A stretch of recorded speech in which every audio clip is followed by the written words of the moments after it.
Hi everyone, welcome back to Civil Engineering with Amir. This is Amir here with another video on the topic of shear force and bending moment.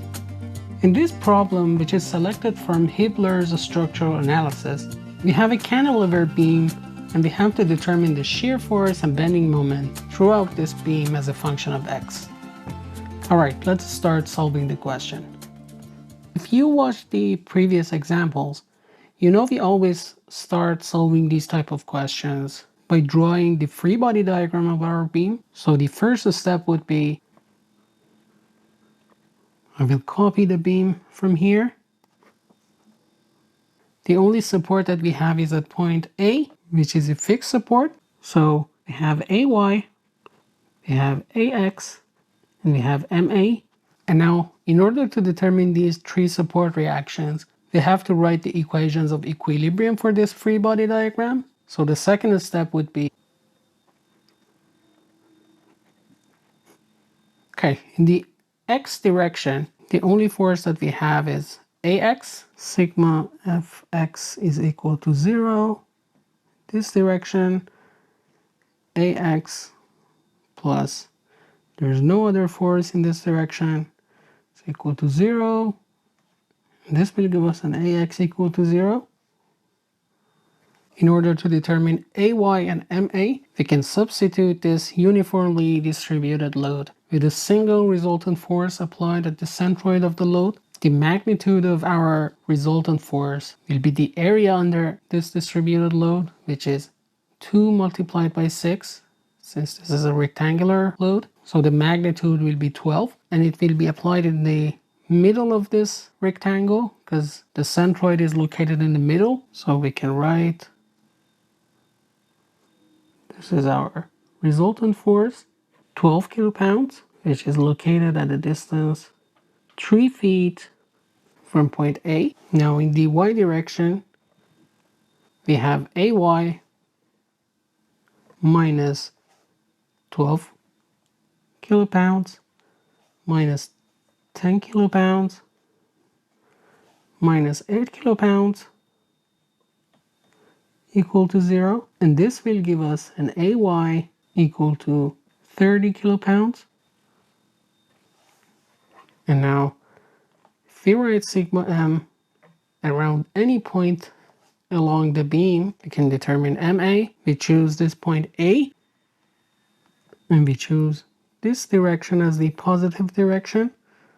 So this MA minus 12K multiplied by 3 feet in the opposite direction. That's why we are using negative sign. 12 multiplied by 3 minus 10 multiplied by 6 in this direction minus 8 multiplied by 10 minus this 40k feet moment is equal to 0. And this will give us an MA equal to 216 kips feet. And now we can substitute these support reactions with the values that we found here. So I'm just going to copy this diagram. AX was equal to 0, AY was 30, and MA was 216. And we don't need this resultant force anymore. And now that we have these support reactions, the third step for us would be cutting the beam at different segments and determining the shear force and bending moment for each segment. So we have 2 segments here. We have to cut each segment once. So this is our first segment, and this will be the other one. So the third step would be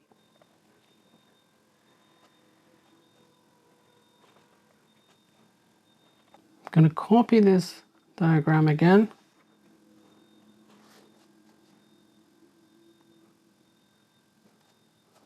So this is our first segment. This is X, and X is between 0 to 6. We have V1X, which is downward. We have M1X, which is counterclockwise. And for X's between 6 to 10, or for this segment BC, if we cut the beam at any point between these 2 points, we will have something like this. I'm just going to copy this diagram again.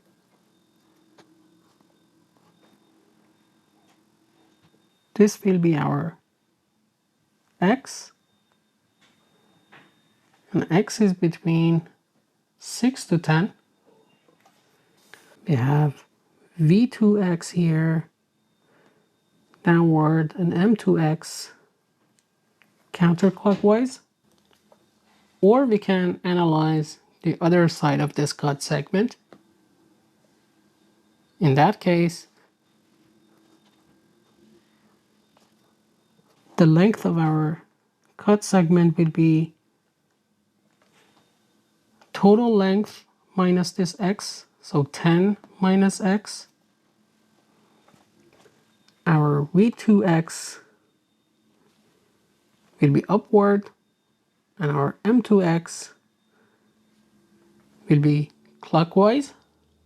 By just looking at these two cut segments, you can easily say that this segment will be a lot easier to analyze because you only have one point load and one moment, but on this cut segment you have 1, 2 point loads, one distributed load, and one moment. So you're going to choose this segment for analyzing, but you can analyze this one. It's up to you.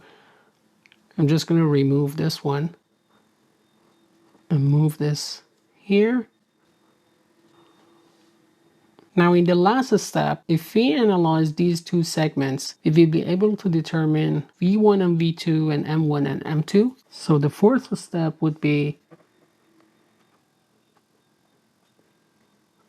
we're going to start with this segment. Now before writing the equations of equilibrium for this segment, we have to substitute this uniformly distributed load with a single resultant force. So the magnitude of our force will be the area under our distributed load, which is 2 multiplied by x, and it will be applied in the centroid of our load. Again, since this is a rectangular load, it will be applied in the middle. So we're going to have 2x here at x divided by 2. And now if we write sigma of y equal to 0, we have 30 minus 2x minus v1x is equal to 0. And this will give us a v1x equal to 30 minus 2x. If we write sigma m around any point along this segment, we can choose this point O, and we can choose this direction as a positive direction. We have 30 multiplied by x minus 216 minus 2x multiplied by x divided by 2 minus this m1x is equal to 0. So m1x will be equal to 30x minus x in the power of 2 minus 216. So these are our shear force and bending moment for when x is between 0 to 6, and for x between 6 to 10. We can copy this diagram. If we write sigma Fy equal to 0 in this direction, we have V2 minus 8 is equal to 0, and this will give us V2x equal to 8. If we write the moments around this point O, we can write sigma MO equal to 0 in this direction. So M2, which is here, plus 8 multiplied by 10 minus x plus 40 is equal to 0. So M2 will be equal to 8x minus 120. And these are the shear force and bending moment for x between 6 to 10. And now we can summarize our results here. So for Vx, they have 30 minus 2x, or minus 2x plus 30 for x between 0 to 6. And for V2, we have 8. This is for x between 6 to 10. And for Mx, we have negative x in the power of 2 plus 30x minus 216 for x between 0 to 6. And for M2, we have 8x minus 120. This is for x between 6 to 10. So these are the functions for our shear force and bending moment throughout the beam in terms of x. And now using these functions, we can draw the shear force and bending moments for our beam. So I'm just going to copy our beam again.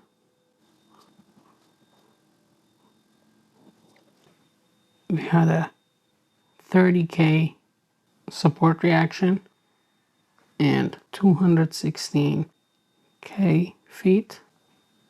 This is our shear force. At x equal to 0, we had a positive shear force equal to 30. So we'll go up.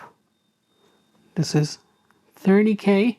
And then we have a linear function with a slope of -2 from x between 0 to 6. So something like this. And this value here will be -2 multiplied by 6, which is -12, plus 30. So this will be 18K. Then at point B, we have a -10K shear force. 18 minus 10 will be 8. So we'll go down. This is 8K. And then it's going to remain constant from 6 to 10. And then at x equal to 10, we have a -8K. So 8 minus 8 will bring us back to shear force equal to 0. So this is how your shear force diagram will look like for this cantilever beam.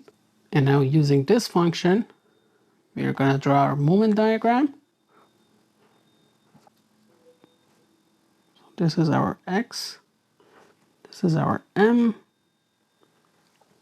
At x equal to 0, we had a negative bending moment equal to -216K feet. So this is -216. From 0 to 6, we have this quadratic function. So this is our x equal to 6. This is x equal to 10. If we put x equal to 6 in any of these two functions, we're going to get a moment equal to -72. So somewhere around here, we have a quadratic function. If you look something like this. And from 6 to 10, we have a linear function with a positive slope of 8. And if we put x equal to 10 in this function, we're going to get a moment equal to -40, which is somewhere around here. This is a linear function. So again, this part was quadratic and this is linear. This value is -72. This value is -40. So this is how your moment diagram will look like for this cantilever beam. Thanks for watching this video. I hope you found it helpful. If you like this video, please don't forget to press the like button. If you have any comments, suggestions, or feedback, feel free to write for us in the comment section. And finally, please subscribe to the channel if you haven't already. Thanks again and see you in the next video.